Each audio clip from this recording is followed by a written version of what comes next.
নমস্কাৰ, মই তৌহিদুল হুছেইন। আজি এখন ভিডিঅ'ত ডিছকাছ কৰিম দশম শ্ৰেণীৰ গণিতৰ এক্সাৰচাইজ R3।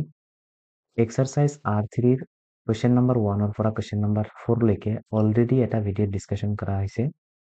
যদি সেইটো ভিডিঅ' চোৱা নাই তেতিয়াহ'লে মোৰ ডিছক্ৰিপশ্যনত ভিডিঅ'ৰ লিংক দিয়া আছে। ভিডিঅ'টো আগত চাই ল'ব, ধাৰণাবিলাক বুজি ল'ব, তাৰপিছতহে 5 নম্বৰ কুৱেশ্যনৰ পৰা সেইটো ভিডিঅ' চাব। 5 নম্বৰ প্ৰশ্ন দিয়া আছে, এটা পূৰ্ণঘন পাবলৈ আটাইতকৈ সৰু কি সংখ্যাৰে হৰণ কৰিব লাগিব।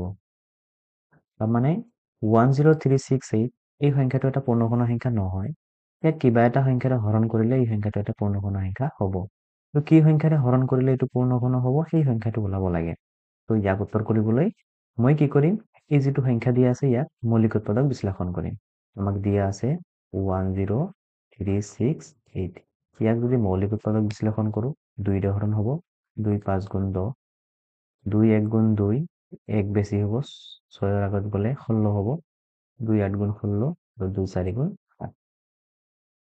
আকৌ 2ৰে হৰণ কৰিম, 2 25 গুণ 50 হয়, 51 আছে, 1 বেছি হ'ব 18 হ'ব, 2 9 গুণ 18, 2 2 গুণ 4। আকৌ 2ৰে হৰণ কৰিম, 2 12 গুণ হয় 24, 25, 1 বেছি হ'ব, 2 9 গুণ 18, আকৌ 1 বেছি হ'ব 12 হ'ব, 2 6 গুণ 12। আকৌ 2ৰে হৰণ যাব, 2 6 গুণ 12, 2 4 গুণ 8, 1 বেছি হ'ব 16 হ'ব, 2 8 গুণ 16। আকৌ 2ৰে হৰণ কৰিম, 2 3 গুণ 6, 2 2 গুণ 4 আৰু 2 4 গুণ 8। 2ৰে হৰণ কৰিলে 2 16 গুণ 32, 2 2 গুণ 4। 2ৰে হৰণ কৰিম, 2 8 গুণ 16, 2 1 গুণ 2। ইয়াক 2ৰে হৰণ নাযায়, যিহেতু শেষত 1 আছে অযুগ্ম সংখ্যা, 3ৰে হৰণ কৰিম। তো 3 27 গুণ 81 হয়, 3 9 গুণ 27 হয় আৰু 3 3 গুণ 9। এতিয়া 10368 সংখ্যাটোৰ মৌলিক উৎপাদকবিলাক যদি মই পূৰণফল হিচাপে প্ৰকাশ কৰোঁ তেতিয়াহ'লে কি হ'ব, এই 3টা 2ৰ বদল মই কি লিখিম, 2 কিউব লিখিম। ইয়াত লিখিম 2 কিউব, আৰু 3টা 2 লিখিম 2 কিউব, আৰু এটা কি থাকিব 2, লিখিলোঁ 2। ইয়াতে 3টা 3ৰ কাৰণে মই লিখিম 3 কিউব, তাক কি থাকিব 3। তো গোটেইকেইটা মৌলিক উৎপাদক ইয়াতে মই পূৰণফল হিচাপে প্ৰকাশ কৰিছোঁ। ইয়াতে দেখা পাইছোঁ 2ৰ কিউব আছে, এইটো 2ৰ কিউব আছে, 3ৰ কিউব আছে, কিন্তু এই 2 আৰু এই 3 সংখ্যাটোৰ কিউব নাই। গতিকে মই কি কৰিম, এই 2 আৰু এই 3টো মই নোহোৱা কৰি দিম। নোহোৱা কৰিবলৈ হ'লে মই কিহেৰে হৰণ কৰিব লাগিব, 2 3 গুণ কিমান হয় 6 হয়। তো তাৰমানে মই এই সংখ্যাটোক 6ৰে হৰণ কৰিলেহে এই সংখ্যাটো এটা কি হ'ব, পূৰ্ণঘন সংখ্যা হ'ব। গতিকে মই লিখিম পূৰ্ণঘন হ'বলৈ হ'লে আটাইতকৈ সৰু সংখ্যা 6ৰে হৰণ কৰিব লাগিব। 2187 2187ক মৌলিক উৎপাদক বিশ্লেষণ কৰিলে কি হ'ব, ইমানেৰে হৰণ যাব। তো মই যদি 2ৰে হৰণ কৰোঁ তেতিয়াহ'লে 2ৰে হৰণ নাযাব, শেষত কি আছে 7 আছে, 2ৰে হৰণ নাযায় অযুগ্ম সংখ্যাত। মই 3ৰে ট্ৰাই কৰিম, যদি 3ৰে ট্ৰাই কৰিবলগীয়া হয় তেতিয়াহ'লে মই এইকেইটা অংক মই যোগ কৰিব লাগিব। 7 আৰু 8 15 হয়, 15 1 16, 17 18। তো এইকেইটা অংকৰ যোগফল 18 হ'ল, 18ক 3ৰে হৰণ যায়, গতিকে এই সংখ্যাটোকো 3ৰে হৰণ যাব। তো মই 3ৰে হৰণ কৰিম। তো 3ৰে 21ক হৰণ কৰিলে কিমান হয়, 3 7 গুণ 21। ইয়াতে আছে 8, তো 3ৰে মই যদি 8ক হৰণ কৰোঁ তেতিয়াহ'লে কি হ'ব, 3 2 গুণ হ'ব 6, আছে 8, বেছি হ'ব 2, 2 যাব 7ৰ আগত, 27 হ'ব, 3 9 গুণ 27। আকৌ মই 3ৰে ট্ৰাই কৰিম, 3 2 গুণ কিমান হয় 6 হয়, 1 বেছি হ'ব 12, 3 4 গুণ 12 আৰু 3 3 গুণ 9। আকৌ 3ৰে হৰণ কৰিম, 3 8 গুণ কিমান হয়, 3 8 গুণ 24 আৰু 3 1 গুণ 3। আকৌ 3ৰে হৰণ কৰিম, 3 2 গুণ 6, ইয়াতে আছে 8, 2 বেছি হ'ব, 2 যাব 1ৰ আগত, তো 2 1ৰ আগত গ'লে 21 হ'ব, 3 7 গুণ 21। আকৌ 3ৰে হৰণ কৰিম, 3 9 গুণ 27 আৰু 3 3 গুণ 9। এতিয়া 2187ৰ যিবিলাক মৌলিক উৎপাদক আছে, এই উৎপাদকবিলাকক মই যদি এটা লাইনত পূৰণফল হিচাপে লিখোঁ তেতিয়াহ'লে কি হ'ব, 3 × 3 × 3, 3 × 3 × 3 × 3। আমি জানো কোনো এটা সংখ্যা পূৰ্ণঘন হ'বলৈ হ'লে ইয়াৰ মৌলিক উৎপাদকবোৰ 3টা 3টা পেটাৰ্ণত থাকিব লাগে। তো ইয়াতে প্ৰথম 3টা 3 পেটাৰ্ণত আছে, তাৰপিছত 3টা 3 পেটাৰ্ণত আছে, 3টাকে আছে, কিন্তু এই 3টো কোনো ধৰণৰ পেটাৰ্ণত নাই, এইটো বেছি হৈ গৈছে। এতিয়া এইটো যিহেতু বেছি হৈছে তো এইটো উঠোৱাৰ কাৰণে মই কি কৰিম আৰু এটা 3 হৰণ কৰিব লাগিব মই সেইকাৰণে মই কি কৰিব লাগিব এই 3টো নোহোৱা কৰিব লাগিব গতিকে কোনো কোনো হ'বলৈ ইয়াক আটাইতকৈ সৰু 3ৰে হৰণ কৰিব লাগিব তাৰমানে 5 নম্বৰৰ 3 নম্বৰত দিয়া আছে 5000 5000 দিয়া আছে তো 5000 সংখ্যাটোক মই কি কৰিম হৰণ কৰিম প্ৰথমে 2ৰে হৰণ কৰিম 2ৰে কিমান হ'ব 2ৰে যদি 5000ক ভাগ কৰো 2 ভাগ কৰো তেতিয়াহ'লে 2500 হ'ব বা 2500 হ'ব আকৌ 2ৰে ডিভাইড কৰিব পাৰি 2 12 গুণ 24 এক বেছি হ'ব 100 হ'ব 2 50 গুণ 100 আকৌ 2ৰে হৰণ কৰিম 2 6 গুণ 12 আৰু 2 25 গুণ 50 এইবাৰ 5ৰে হৰণ কৰিম 5 12 গুণ 60 2 বেছি হ'ব 25 হ'ব 5 5 গুণ 25 আকৌ 5ৰে হৰণ কৰিম 5 2 গুণ 10 ইয়াতে আছে কিমান 12 বেছি হ'ব কিমান 2 2 যাব 5ৰ আগত 25 হ'ব 5 5 গুণ 25 5 5 গুণ 25 এতিয়া মই এই মৌলিক উৎপাদকবিলাক যদি পূৰণফল হিচাপে প্ৰকাশ কৰোঁ তো 5000 ইজ ইকুৱেল টু কি লেখা যায় 2 2 2 তিনিটা 2 আৰু তিনিটা 5 আৰু এটা 5 চাৰিটা 5 তিনিটা 5 আৰু এটা 5 ইয়াতে দেখা পাইছো পেটাৰ্ণ হিচাপে যদি মই দেখো তেতিয়া তিনিটা 2 আছে তিনিটা 5 আছে কিন্তু এটা 5 কি হৈ গৈছে বেছি হৈ গৈছে তো গতিকে এই 5টো নোহোৱা কৰিবলৈ মই কি কৰিম আৰু এটা 5 সেম টু সেম সংখ্যাৰে হৰণ কৰিব লাগিব 5ৰে হৰণ কৰিব লাগিব সেইকাৰণে মই কি লিখিম যে 5000ক আটাইতকৈ সৰু 5 সংখ্যাটোৰে হৰণ কৰিলে এই 5000 সংখ্যাটো কি হ'ব এটা ঘন সংখ্যা হ'ব 5 নম্বৰৰ 4 নম্বৰত দিয়া আছে 8192 মই 8192ক মৌলিক উৎপাদক বিশ্লেষণ কৰিম 2ৰে হৰণ কৰিলে তো 240 গুণ কি হয় 80 হয় 81 আছে এক বেছি হ'ব 19 হ'ব 2 9 গুণ 18 আকৌ এক বেছি হ'ব 1 যাব 2ৰ আগত 12 হ'ব 2 6 গুণ 12 2ৰে হৰণ কৰিলে কি হ'ব 2 20 গুণ 40 আৰু 2 4 গুণ 8 এক বেছি হ'ব 16 হ'ব 2 8 গুণ 16 আকৌ মই 2ৰে হৰণ কৰিম 2 10 গুণ 20 2 2 গুণ 4 আৰু 2 4 গুণ 8 আকৌ 2ৰে হৰণ কৰিম 2 5 গুণ 10 2 1 গুণ 2 আৰু 2 2 গুণ 4 আকৌ 2ৰে হৰণ কৰিম 2 25 গুণ কিমান হ'ব 50 আছে কিমান 51 51ৰ পৰা 1 বেছি হ'ব ইয়াতে যাব 1 12 হ'ব 2 6 গুণ 12 আকৌ কি কৰিম 2ৰে হৰণ কৰিম 2 চৰি 2 12 গুণ 24 হয় আছে 25 এক বেছি হ'ব 6ৰ আগত যাব 16 হ'ব 2 8 গুণ 16 আকৌ 2ৰে হৰণ কৰিম 2 6 গুণ 12 2 4 গুণ 8 আকৌ 2ৰে হৰণ কৰিম 2ৰে হৰণ কৰিলে হ'ব 32 মই এইফালে হৰণ কৰিম 2ৰে যদি মই 32 হৰণ কৰোঁ তেতিয়াহ'লে কি হ'ব 16 হ'ব আৰু 2ৰে 8 বাৰ হ'ব 2ৰে 4 বাৰ 2ৰে 2 বাৰ এতিয়া যদি এই মৌলিক উৎপাদক কেইটাক যদি মই পূৰণফল হিচাপে প্ৰকাশ কৰোঁ তেতিয়াহ'লে এনেকে লিখিব পাৰোঁ তিনিটা 2ৰ কাৰণে মই কি লিখিম 2 কিউব আৰু তিনিটা 2 আছে মই লিখিলোঁ 2 কিউব এই তিনিটা 2ক মই কি লিখিম আকৌ 2 কিউব লিখিম আৰু তিনিটা 2 আছে মই কি লিখিম 2 কিউব লিখিম আৰু এটা 2 আছে শেষত এটা 2 লিখিম মৌলিক উৎপাদকবোৰ আমি এতিয়া লক্ষ্য কৰিলে দেখিম 2ৰ কিউব আছে 2ৰ কিউব আছে 2ৰ কিউব আছে এইটো 2ৰ কিউব আছে কিন্তু ইয়াৰ কিউব নাই তো ইয়াক আমি কি কৰিব লাগিব নোহোৱা কৰিব লাগিব ইয়াৰ পৰা উঠাই দিব লাগিব ইয়াৰ পৰা উঠাই দিবলৈ হ'লে মই কি কৰিম কমচে কম আৰু এই সেম সংখ্যাৰে হৰণ কৰি দিব লাগিব তাৰমানে 2ৰে হৰণ কৰিব লাগিব গতিকে মই কি লিখিম পূৰ্ণ ঘন হ'বলৈ হ'লে আটাইতকৈ সৰু সংখ্যা 2ৰে হৰণ কৰিব লাগিব 6 নম্বৰ প্ৰশ্ন দিয়া আছে নিম্নলিখিত সংখ্যাকেইটাৰ ঘনমূল উলিওৱা যিটো সংখ্যা আমাক দিয়া আছে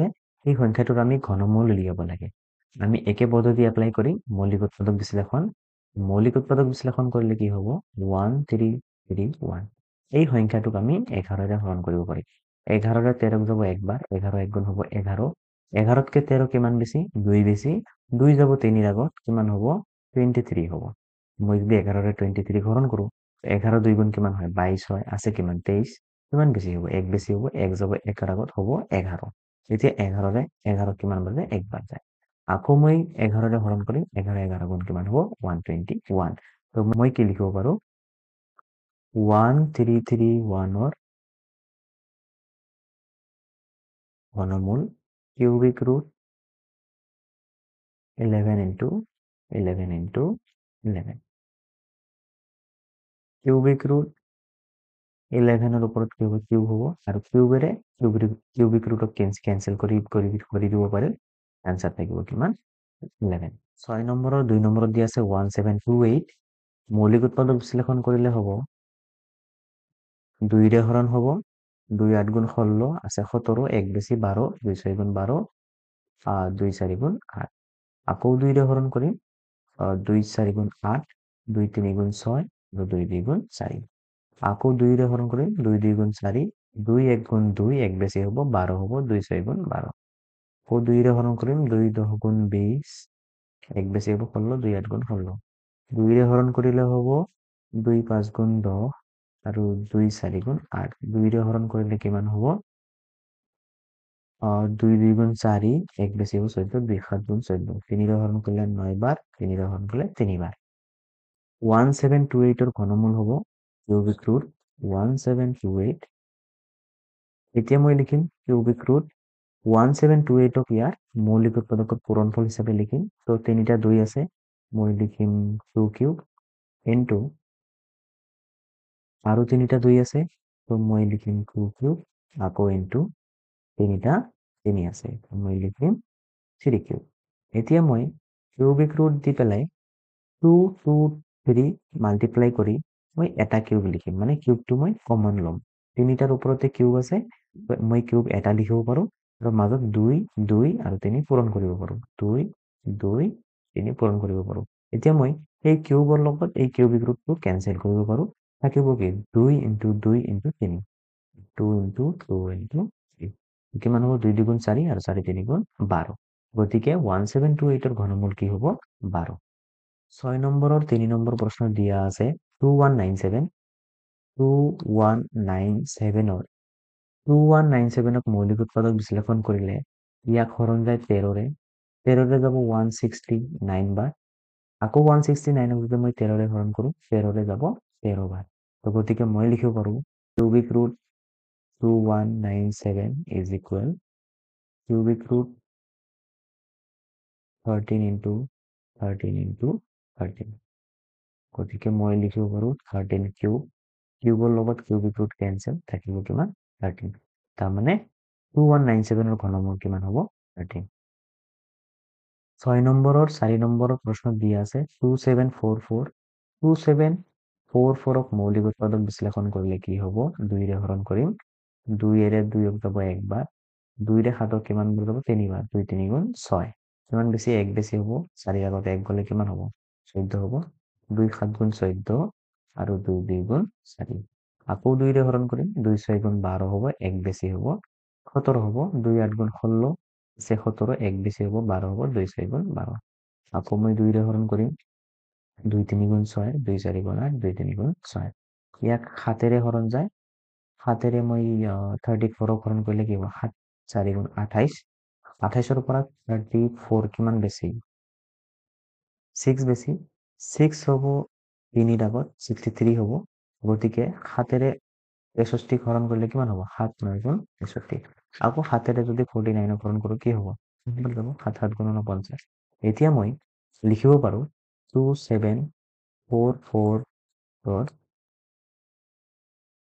ঘনমূল কিউবিক ৰুট 2744 কিউবিক ৰুট 2744 মানে এই 2744 ৰ মৌলিক উৎপাদক বিলাক মই কি কৰিম পূৰণফল হিচাপে লিখি দিম তো তিনিটা 2ৰ কাৰণে মই কি লিখিম 2 কিউব লিখিম ইনটু 7 কেইটা আছে তিনিটা আছে তো মই কি লিখিম 7 কিউব এতিয়া কিউবিক ৰুট এই কিউব আৰু এই কিউব মই কি কৰিব পাৰো কমন ল'ব পাৰো আৰু ভিতৰত 2 আৰু এই 7 টো লিখিব পাৰো তো 2 ইনটু 7 কিউবৰ লগত কিউবিক ৰুট কেনসেল হ'ব থাকিব কি 2 ইনটু 7 2 7 গুণ কিমান হয় 14 গতিকে 2744 ৰ ঘনমূল কিমান হ'ব 14 7 নম্বৰ প্ৰশ্ন দি আছে উৎপাদক বিশ্লেষণ পদ্ধতিৰে ঘনমূল নিৰ্ণয় কৰা আমি কি কৰিব লাগে 3375 ক আগৰ নিচিনাকৈ উৎপাদক বিশ্লেষণ কৰি ঘনমূল নিৰ্ণয় কৰিব লাগে 3375 ক মৌলিক উৎপাদক বিশ্লেষণ কৰিলে 5ৰে হৰণ কৰিব পাৰিম শেষত যদি 5 থাকে ইয়াক 5ৰে হৰণ যায় মই 5ৰে হৰণ কৰিম 5ৰে 33 ক হৰণ কৰিলে হ'ব 5 6 গুণ 30 আছে কিমান 33 3 বেছি হ'ব 3 যাব 7ৰ আগত কিমান হ'ব 37 5 7 গুণ কিমান হয় 35 আছে কিমান 37 কিমান বেছি হ'ব 2 বেছি হ'ব 5ৰ আগত যাব তো কিমান হ'ব 25 5 5 গুণ হ'ব 25 আকৌ মই 5ৰে হৰণ কৰি 5 13 গুণ কিমান হয় 65 হয় আৰু বেছি হ'ব কিমান 2 5 5 গুণ 25 এতিয়া মই 135ক হৰণ কৰিম 5ৰে 5ৰে 13 হৰণ কৰিলে কিমান হয় 5 2 গুণ হ'ব 10 আকৌ কিমান বেছি হ'ব 3 বেছি হ'ব 35 5 7 গুণ 35 এতিয়া 27ক 5ৰে হৰণ নাযায় 2ৰে হৰণ নাযায় মই 3ৰে ট্ৰাই কৰিম 3ৰে ট্ৰাই কৰিলে কিমান হ'ব 3 9 গুণ 27 আকৌ 3 3 গুণ 9 এবাৰ মই কি লিখিম পেকেট 3375ৰ ঘনমূল কিউবিক ৰুট 3375 3375ক ইয়াৰ মৌলিক উৎপাদকবোৰৰ পূৰণফল হিচাপে প্ৰকাশ কৰিলে কি হ'ব 5 কেইটা আছে 3টা তো মই 5ৰ ওপৰত কি লিখিব পাৰো 3 বা 5 কিউব কিন্তু 3 কিমানটা আছে 3ও 3টা আছে গতিকে মই কি কৰিব পাৰো 3ৰ ওপৰত 3 দিব পাৰো এতিয়া কিউবিক ৰুটত কি লিখিব পাৰো 5 × 3 হোল কিউব লিখিব পাৰো মই যেহেতু ইয়াতো 3 আছে পাৱাৰ ইয়াতো পাৱাৰ 3 আছে দুটা পাৱাৰ মই কি কৰিব পাৰো কমন ল'ব পাৰো এতিয়া এই কিউবৰ লগত এই কিউবিক ৰুট কি হ'ব কেনসেল হ'ব থাকিব কি 5 × 3 গতিকে 5 3 গুণ কিমান হয় 15 এই 15 হ'ব 3375ৰ ঘনমূল 7 নম্বৰৰ 2ত দিয়া আছে 4913 4913ক মৌলিক উৎপাদক বিশ্লেষণ কৰিলে 17ৰে হৰণ যায় আৰু 17ৰে হৰণ কৰিলে 289 টাইমছ যাব আকৌ 289ক 17ৰে হৰণ কৰিলে 17 বাৰ যাব গতিকে ইয়াতে কিউবিক ৰুট 4913ক লিখা যায় 17 × 17 × 17 মই 17ৰ ওপৰত কিউব লিখিব পাৰিম কিউবৰ লগত কিউবিক ৰুট কেনসেল এনসাৰ হ'ব কিমান 17 গতিকে 4913ৰ ঘনমূল কিমান হ'ব 17 7 নম্বৰৰ 3 নম্বৰত দিয়া আছে 9261 9261ক 3ৰে হৰণ যায় মই যদি এইকেইটা অংক যোগ কৰো তেতিয়াহ'লে কিমান হ'ব 9 আর 2 11 11 আর 6 17 আর 1 18 18ক 3ৰে হৰণ যায় গতিকে এই সংখ্যাটোকো 3ৰে হৰণ যাব তো মই 3ৰে হৰণ কৰিম 3ৰে 9 কেইবাৰ যায় 3 3 গুণ হয় 9 এটা 2ক হৰণ নাযায় মই ইয়াতে এটা 0 বহাই দিম 26ক হৰণ কৰিম তো 3 কিমান গুণ 26 হয় তো 3 8 গুণ হয় কিমান 24 2 বেছি হ'ব 21 হ'ব 3 7 গুণ 21 আকৌ মই 3ৰে হৰণ কৰিম 3ৰে 30ক যায় 3 10 বাৰ 3 10 গুণ 30 আকৌ 8ক কেইবাৰ যাব 2 বাৰ যাব 3 2 গুণ হয় 6 কিন্তু কিমান 8 2 বেছি হ'ব 2 যাব 27 হ'ব 3 9 গুণ 27 আকৌ 3ৰে হৰণ কৰিম 3 3 গুণ 9 বেছি হ'ব 1 12 হ'ব 3 4 গুণ 12 আকৌ 3 3 গুণ 9 343 7ৰে হৰণ যায় 7 4 গুণ কিমান হয় 28 হয় বেছি হ'ব 6 6 যাব 3ৰ আগত 63 হ'ব 7 9 গুণ 63 আকৌ 7ৰে হৰণ কৰিলে 7 টাইমছ হ'ব এতিয়া মই 9 এতিয়া যদি মই কিউবিক ৰুট 9261 লিখো তাৰ মানে 9261ৰ ঘনমূল কিমান হ'ব মই যদি এনেকে লিখো তেতিয়াহ'লে ইয়াক কি লিখিব পাৰিম 9261ক 3 কিউব মানে 3 যেহেতু 3টা আছে কিন্তু 7 3টা আছে গতিকে মই কি লিখিব পাৰো 7 কিউব তো মই কিউবিক ৰুট 3 × 7 হোল কিউব লিখিব পাৰো 3 × 7 হোল কিউব লিখিব পাৰো কিউবৰ লগত কিউবিক ৰুট কেনসেল কৰিম থাকিব কি 3 × 7 আৰু 3 × 7 কৰিলে কি হয় 21 তাৰ মানে 9261ৰ ঘনমূল কিমান 21 7 নম্বৰৰ 4 নম্বৰত দিয়া আছে 13824 13824ক আমি 2ৰে হৰণ কৰিব পাৰি 2 6 গুণ হয় 12 কিমান বেছি হ'ব 1 বেছি হ'ব 1 যাব 8ৰ আগত 18 হ'ব 2 9 গুণ হ'ব 18 2 1 গুণ 2 আৰু 2 2 গুণ 4 আকৌ মই 2ৰে হৰণ কৰিম 2 3 গুণ 6 2ৰে 9 হৰণ কৰি 4 বাৰ যাব 2 4 গুণ 8 আছে 9 1 বেছি হ'ব 1 যাব 1ৰ আগত হ'ব 11 2 5 গুণ হ'ব 10 ইয়াতে কিমান আছে 11 আকৌ 1 বেছি হ'ব 1 যাব 2ৰ আগত কি হ'ব 2 2 6 গুণ 12 তো মই ইয়াতে মাজে মাজে যিবিলাক সংখ্যা লিখো এইবিলাক বুজোৱাৰ কাৰণে লিখো এইবিলাক মাজে মাজে লিখিব নালাগে আকৌ মই হৰণ কৰিম 2ৰে 2 17 গুণ 34 হয় 2 2 গুণ 4 হয় এক বেছি হব 16 হব 2 8 গুণ 16 আকৌ 2 হৰণ কৰি 2 8 গুণ 16 এক বেছি হব 12 হব 2 6 গুণ 12 আৰু 2 4 গুণ 8 আকৌ 2 হৰণ কৰি 2 4 গুণ 8 2 3 গুণ 6 আৰু 2 2 গুণ 4 2 হৰণ কৰিলে হব 2 2 গুণ 4 2 1 গুণ 2 12 2 6 গুণ 12 2 হৰণ কৰিলে হব 2 10 গুণ 20 16 2 8 গুণ 16 2 5 বাৰ যাব 2 4 বাৰ 2 27 বাৰ থাকিল তলত 27 27ক হৰণ কৰিম কিমান বাৰ যাব 3 3 9 গুণ 27 আৰু 3 3 গুণ 9 এতিয়া 13824ৰ ঘনমূল ওলাব লাগে গতিকে মই কি লিখিম কিউবিক ৰুট 13824 ইজ ইকুৱেল 13824ৰ মই মৌলিক উৎপাদকবিলাক পূৰণ কৰিম তো তিনিটা 2 আছে মই 2 কিউব লিখিব পাৰোঁ কিন্তু আকৌ তিনিটা 2 আছে মই কি কৰিম 2 কিউব লিখিম কিন্তু আকৌ তিনিটা 2 আছে মই কি লিখিম 2 কিউব আকৌ শেষত কি আছে তিনিটা 3 আছে গতিকে মই কি লিখিম 3 কিউব এতিয়া কিউবিক ৰুট দি পেলাই মই কি কৰিম প্ৰতিটোৰে ওপৰত যে কিউববিলাক আছে মই এটা কিউব লিখিম ব্ৰেকেট দি পেলাই এটা কিউব লিখিম আৰু বাকি 2 2 2 আৰু 3 মাজত পূৰণ কৰি দিম 2 into 2 into 2 into 3 এতিয়া কিউবিক ৰুট আৰু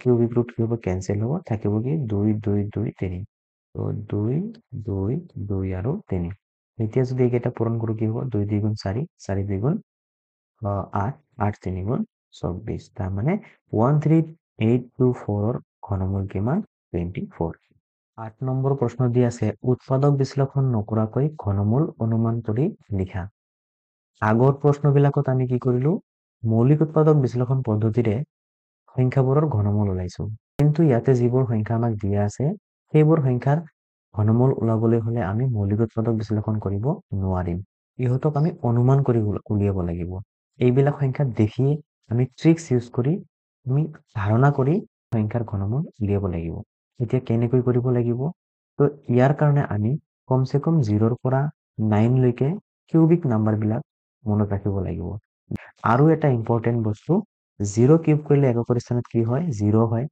5 কিউব কৰিলে এককৰ স্থানত কি হয় 5 হয় তো আমি মেইনলি এককৰ স্থানত কোনবোৰ সংখ্যা হয় এইবিলাক মনত ৰখাটো বহুত ইম্পৰ্টেন্ট আৰু এইটো টেবিল ভালকে মনত ৰাখিব পাৰিলেহে আমি অনুমান কৰি কোনো ধৰণৰ উৎপাদক বিশ্লেষণ নকৰাকৈ অনুমান কৰি আমি ঘনমূল উলিয়াব পাৰিম 1 নম্বৰ প্ৰশ্ন দি আছে 12167 আমাক দি আছে 12167 মই প্ৰথমতে কি কৰিব লাগিব এই 12167ৰ সোঁফালে কি আছে এইটো চাব লাগিব এককৰ স্থানত কি আছে 7 আছে তো আমি জানো কি সংখ্যা কিউব কৰিলে 7 হয় তো ইয়াতে দেখা পাও যে 3 কিউব কৰিলে কিমান হয় 7 হয় তাৰ মানে এই 27ৰ ঘনমূল কি 3 তো আমি এইটোৱে বুজিব পাৰিম যে কোনো এটা সংখ্যাৰ এককৰ স্থানত যদি 7 থাকে ইয়াৰ ঘনমূলৰ এককৰ স্থানত কি থাকিব লাগিব 3 থাকিব লাগিব যেনেকে 27ৰ ঘনমূলৰ কি হয় 3 থাকে তো তাৰ মানে 7 যদি থাকে তো ইয়াৰ ঘনমূলৰ এককৰ স্থানত কি থাকিব 3 থাকিব এতিয়া মই 3টো লিখাৰ পিছত মই 3টা ঘৰ কাটি দিম যেহেতু ঘনমূলৰে আহিছো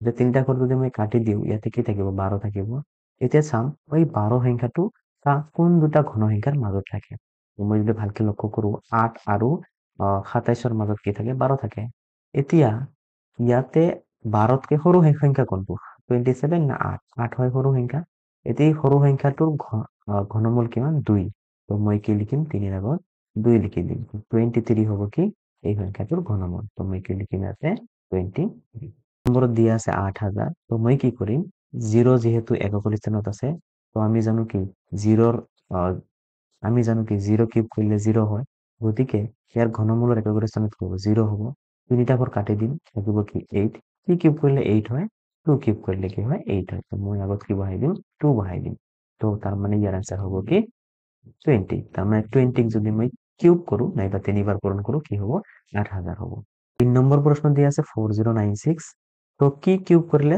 6 হয় তো মই জানো 6 কিউব কৰিলে এককৰ স্থানত কি হয় 6 হয় গতিকে ইয়াৰ ঘনমূলৰ এককৰ স্থানত কি হ'ব 6 হ'ব এতিয়া 3টা ঘৰ মই কাটি দিব লাগে 3টা ঘৰ মই ওলাই দিম থাকিব কি এটা 4 এই 4 সংখ্যাটো কোনটো ঘন সংখ্যাৰ সৰু 8ৰ সৰু আৰু একতকে ডাঙৰ। তো ইয়াতে মই 1ৰ ঘনমূলটো ল'ম 1। মই কি কৰিম, ইয়াতে আগত 1 লিখি দিম, হ'ব কিমান 16। তো ইয়াৰ ঘনমূল কিমান হ'ব 16। 4 নম্বৰত দিয়া আছে 5832। তো কি কিউব কৰিলে 2 হয়? আমি জানো 8 কিউব কৰিলে 2 হয় একক স্থানত। ইয়াতে কি দেখা পাইছো যে 8 কিউব কৰিলে একক স্থানত কি হয় 2 হয়। তো মই লিখিম যে 8 কিউব কৰিলে কি হয় 2 হয়। গতিকে যদি 2 কোনো সংখ্যাৰ একক স্থানত থাকে, তো ইয়াৰ ঘনমূলৰ একক স্থানত কি থাকিব 8 থাকিব। এতিয়া মই কি কৰিম, তিনিটা ঘৰ কাটি দিম, তিনিটা অংক কাটি দিম। থাকিব কি 5। 5 কাৰ কাৰ মাজত থাকে? এই 1 আৰু 8ৰ মাজত থাকে। তো এই 1 আৰু 8ৰ মাজত কোনটো সৰু? 1 সৰু। 1ৰ ঘনমূল কিমান 1। তো এই 1 সংখ্যাটো মই ইয়াৰ সন্মুখত বহাই দিম। তো উত্তৰ কিমান হ'ব 18।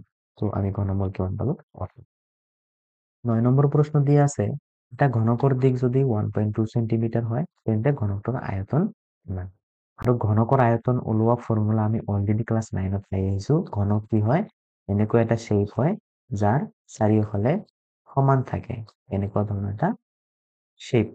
আৰু ঘনকৰ আয়তন মানে কি, ইয়াৰ ভিতৰৰ অংশখিনি ওলাব লাগে। ইয়াৰ ভিতৰত কিমানখিনি ঠাই আছে, ইয়াক কোৱা হয় ইয়াৰ আয়তন। ঘনকৰ আয়তনৰ ফৰ্মুলা হ'ল এল কিউব। তো এই এল কিউব ফৰ্মুলাৰে আমি এই ঘনকটো কি কৰিম, আয়তন ওলাম। আমাক দিক দিয়া আছে কিমান 1.2 সেন্টিমিটাৰ। তো লিখি ল'ম, দিয়া আছে এল কিমান 1.2 সেন্টিমিটাৰ। এতেকে আয়তন, আয়তন কি বুলি জানো L cube formula. L cube মানে কি, এই 1.2 যিটো মান দিয়া আছে 1.2 সেন্টিমিটাৰ, ইয়াক মই কি কৰিম কিউব কৰি দিম। এলৰ মান কিমান 1.2 সেন্টিমিটাৰ। এলৰ ঠাইত মই 1.2 সেন্টিমিটাৰ বহাইছো আৰু ওপৰত কিউব আছে, তো মই ওপৰত কিউব দিছো। এতিয়া 1.2 আমি যদি 3বাৰ পূৰণ কৰো, তেতিয়াহ'লে কি হ'ব 1.2 ইন্টু 1.2 ইন্টু 1.2। এতিয়া চেণ্টিমিটাৰক কিউব কৰিলে কি হ'ব চেণ্টিমিটাৰ কিউব। 1.2 যদি মই 3বাৰ পূৰণ কৰো, তেতিয়াহ'লে মই কি কৰিম 12 3বাৰ পূৰণ কৰি দিম। মই যদি দশমিক নোহোৱাকে সংখ্যক এটা পূৰণ কৰো, তেতিয়া 12 12 12 তিনিটা 12 পূৰণ কৰিলে হয় 1728। এতিয়া দশমিক যিহেতু বহাব লাগিব, কাৰণ এইকেইটা সংখ্যাত দশমিক আছে। ইয়াৰ এক ঘৰ আগত দশমিক, ইয়াৰ এক ঘৰ আগত দশমিক, ইয়াৰ এক ঘৰ আগত দশমিক, টোটেল তিনিটা ঘৰ আগত দশমিক। তো মই এই সংখ্যাটোৰ 3 ঘৰ আগত দশমিক বহাই দিম। 1 ঘৰ 2 ঘৰ 3 ঘৰ। এই 1ৰ পিছত মই দশমিক বহাই দিম আৰু শেষত কি হ'ব চেণ্টিমিটাৰ কিউব। গতিকে এই যিটো ঘনক আছে, এই ঘনকটোৰ আয়তন কি হ'ব 1.728 সেন্টিমিটাৰ কিউব।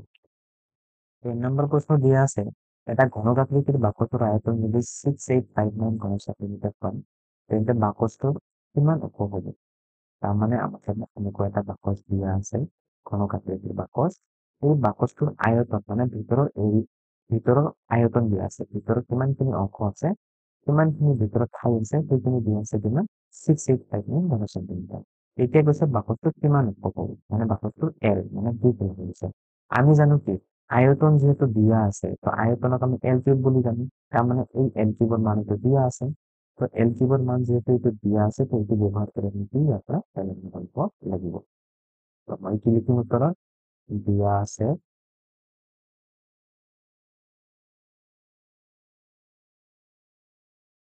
আয়তন 6859 সেন্টিমিটাৰ কিউব। ঘন সেন্টিমিটাৰক কি বুলি লিখে সেন্টিমিটাৰ কিউব বুলি লিখে। আয়তনৰ তলত আমি কি লিখিব পাৰো এল কিউব, যিহেতু ঘনকৰ আয়তনৰ ফৰ্মুলা কি হয় এল কিউব হয়। গতিকে কি লিখিম L cube is equal 6859 centimetre cube. এতিয়া এল কিউব এইফালে আছে, বাওঁফালে যিহেতু কি আছে এল কিউব আছে, তো মই সোঁফালে কি কৰিম ট্ৰাই কৰিম এই সংখ্যাটো কি কিউব কৰিলে এই সংখ্যাটো পোৱা যায়।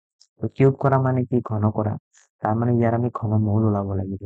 তো ইয়াৰ যদি ঘনমূল ওলাব লাগে, তো অলপ আগতে অনুমান কৰা শিকিলো। শেষত কি আছে 9 আছে, তো আমি জানো শেষত 9 থাকিলে কি ঘনমূল 9 হয়। 3টা ঘৰ যদি কাটি দিওঁ কি হ'ব 6 হ'ব। এই 6 সংখ্যাটো কোনটো ঘন সংখ্যাৰ তলত হয়? আমি জানো 6 সংখ্যাটো ঘন সংখ্যা 1 আৰু 8ৰ ভিতৰত থাকে বা মাজত থাকে। তো ইয়াৰে সৰু সংখ্যাটো 1, 1ৰ ঘনমূল কিমান 1 হয়। গতিকে 1টো আগত বহাই দিম। তাৰমানে কি 6859 যিটো সংখ্যা আছে, ইয়াৰ ঘনমূল হ'ব 90 আৰু লগতে কিমান আছে চেণ্টিমিটাৰ। মই গোটেইবিলাকৰ ওপৰত কি দিম কিউব দি দিম। এতিয়া এইফালৰ কিউব আৰু এইফালৰ কিউব কাটি দিম, থাকিব কি L is equal to 90 centimetre. তাৰমানে বাকচটোৰ ওখ হ'ব কিমান 90 চেণ্টিমিটাৰ। কনক্লুজনত লিখিম বাকচটো 19 চেণ্টিমিটাৰ ওখ। 11 নম্বৰ প্ৰশ্ন দি আছে, প্ৰতিটো প্ৰশ্নৰ বাবে 4টাকৈ উত্তৰ দিয়া আছে, শুদ্ধ উত্তৰটো লিখা। তাৰমানে 11 নম্বৰ 4টা প্ৰশ্ন আছে, এই 4টা প্ৰশ্নত আকৌ 4টাকে অপশ্যন দিয়া আছে। তো এই প্ৰশ্নটো পঢ়ি আমি কোনটো অপশ্যন শুদ্ধ হয়, এই প্ৰশ্নত কোনটো অপশ্যন শুদ্ধ হয়, এই শুদ্ধ উত্তৰটো আমি ঠিক কৰিব লাগে, এই শুদ্ধ উত্তৰটো লিখি উলিয়াব লাগে। তো 1 নম্বৰ প্ৰশ্ন দিয়া আছে, এই নম্বৰ প্ৰশ্ন দিয়া আছে 23 ঘনৰ একক স্থানৰ অংকটো হল। তাৰমানে এই 23 সংখ্যাটো যে আছে, ইয়াত যদি ঘন কৰো বা 3বাৰ পূৰণ কৰো, তেতিয়াহ'লে এই সংখ্যাটোত একক স্থানত কি হ'ব? তো অলৰেডি আমি কৰি পাই আহিছো যে ইয়াৰ একক স্থানত 3 আছে, তো 3 কিউব কৰিলে কিমান হয়? একক স্থানত 7 হয়। মানে 3 কিউব যদি মই কৰো তেতিয়াহ'লে কি হয়? 27 হয়। তো 3 কিউব কৰিলে একক স্থানত কি হয়? 7 হয়। এনেকৈ আমি লিখিব পাৰিম। 2 নম্বৰ প্ৰশ্ন দিয়া আছে, তলৰ কোনটো পূৰ্ণ ঘন হয়? ইয়াতে ভালকে লক্ষ্য কৰিলে আমি এটা সংখ্যাৰ পূৰ্ণ ঘন পাম 343, আৰু এই 343 কি হয়? 7 কিউব হয়, 7 ঘন হয়। গতিকে ইয়াতে 3 নম্বৰ অপশ্যন শুদ্ধ। 3 নম্বৰত দিয়া আছে কিউবিক ৰুট 1000, তাৰমানে এই 1000ৰ ঘনমূল কিমান? 7 3বাৰ পূৰণ কৰিলে 1000 হ'ব। তো ইয়াতে অপশ্যন হ'ব কি 3। তাৰমানে 10ক যদি মই 3বাৰ পূৰণ কৰো 3টা 0 আহিব, গতিকে চিৰ অপশ্যন হ'ব কিমান 3। 3 নম্বৰত দিয়া আছে, যদি m n ৰ ঘনমূল হয় তেন্তে 9ৰ মান কি হ'ব? তো ইয়াতে m n উল্টা পুল্টা লাগি যায়, বুজোতে অসুবিধা হয়। তো মই m আৰু n ৰ দুটা সংখ্যা ধৰিম। তো ইয়াতে লিখিছে যদি m n ৰ ঘনমূল পায়, তাৰমানে এই m টো ঘনমূল হয়, তো মই ধৰিছো m টো 3, এইটো এটা ঘনমূল। তো ইয়াক ঘন কৰিলে কিমান হয়? 27। তাৰমানে এই 27ৰ ঘনমূল কিমান? 3। এতিয়া কৈছে n ৰ মান কি হ'ব? তাৰমানে এই 27ৰ মান কি হ'ব? তো 27 কেনেকে লিখা যায়? 27 কি লিখা যায়? 3 কিউব বুলি লিখা যায়। তাৰমানে 27ক মই কি বুলি ধৰিছিলো? n বুলি ধৰিছিলো, আৰু 3 কি বুলি ধৰিছিলো? n বুলি ধৰিছিলো। তো মই 3 জাগাত লিখিম n, ওপৰত কিউব লিখা যায়। তো n ক কি বুলি লিখা যায়? n কিউব হিচাপে লিখা যায়। তো কোনটো m কিউব আছে? ইয়াতে m কিউব আছে, এইটো m কিউব হয় আৰু এইটো m স্কয়াৰ হয়। তো ইয়াতে শুদ্ধ উত্তৰ হ'ব কি 3 নম্বৰ। ইয়াতে 10ম শ্ৰেণীৰ গণিতৰ এক্সাৰসাইজ 8 শেষ হৈ গ'ল। যদি ক্লাছ ভাল লাগিছে তেন্তে নিজৰ বন্ধু বান্ধৱীৰ সৈতে শ্বেয়াৰ কৰিব, লাইকস কৰিব, লগতে ছাবস্ক্ৰাইব কৰিব। আকৌ লগ পাম নেক্সট ভিডিঅ'ত। Thank U.